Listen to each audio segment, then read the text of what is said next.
Sabay-sabay po nating basahin ang Aklat ng Mga Awit, chapter 107, verses 1 to 43. Purihin si Yahweh sa kanyang kabutihan, pag-ibig niya ay tunay, laging tapat kailanman. Lahat ng niligtas, tinubos ni Yahweh, bayaang magpuri, mga tinulungan upang sa problema sila ay magwagi.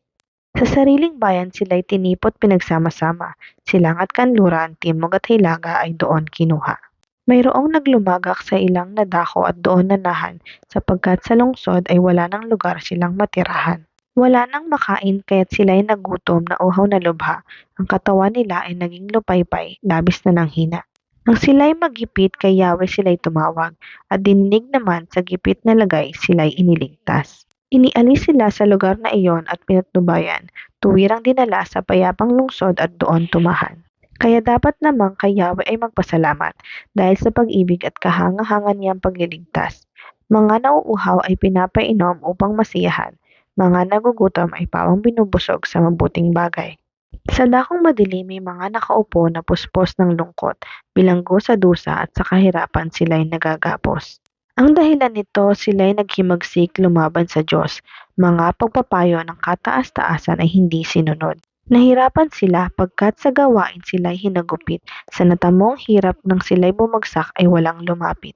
Sa gitna ng hirap kay Yahweh sila ay tumawag, at dininig naman yaong kahilingan na sila'y iligtas. Sa dakong madilim sila ay hinango sa gitna ng lungkot, at ang tanikala sa kamay at paa ay kanyang nilagot.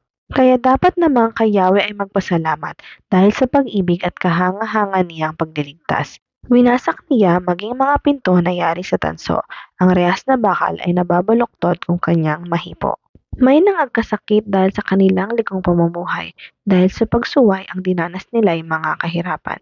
Anumang pagkain na makita nila'y di na magustuhan, anupat sa anyo di na magluluwat ang kanilang buhay. Sa ganoong lagay sila ay tumawag kay Yahweh, tinulungan sila at sa kahirapan sila ay tinubos. Sa salita lamang na kanyang pahatid sila ay gumaling at naligtas sila sa kapahamakang sana ay darating. Kaya dapat naman kay Yahweh ay magpasalamat dahil sa pag-ibig at kahanga-hanga niyang pagliligtas. Dapat ding dumulog na dala ang handog ng pasasalamat. Lahat ng ginawa niya ay ibalita, umawit sa galak. Mayroong naglayag na lula ng barko sa hangad maglakbay.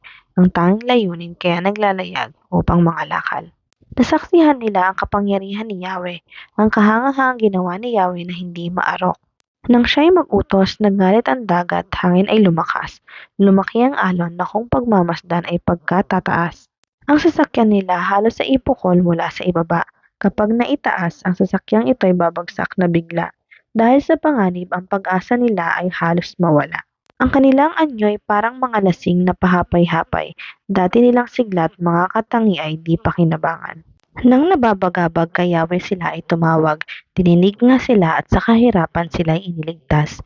Ang bagyong malakas, pinayapa niya at kanyang pinatigil, pati mga alon na naglalakihan ay tumahimik din.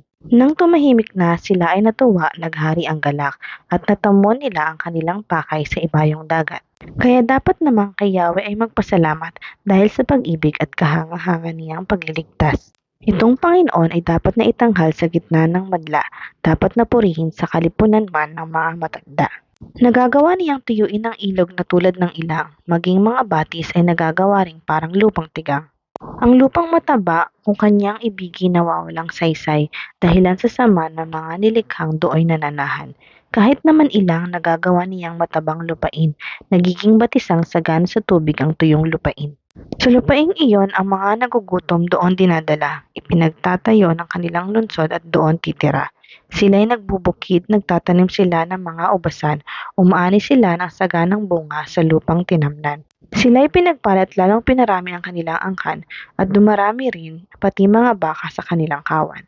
Kapag pinahiya ang bayan ng Diyos at nalupig sila, ang bansang sumakop na nagpapahirap at nagpaparusa, sila'y susumbatan nitong Panginoon ang kanyang gagawin, ikakalat sila sa hindi kilalang malayong lupain. Ngunit itataas ang nangagdurusa at laging inaapi, parang mga kawan yaong sambahayan nila ay darami. Nakikita ito ng mga matuwid kaya nagagalak, titikaw mabibig ng mga masama at taong pahamak. Kayong matalino ang bagay na ito'y inyong unawain, pag-ibig ni Yahweh na di kumukupas ay inyong tanggapin.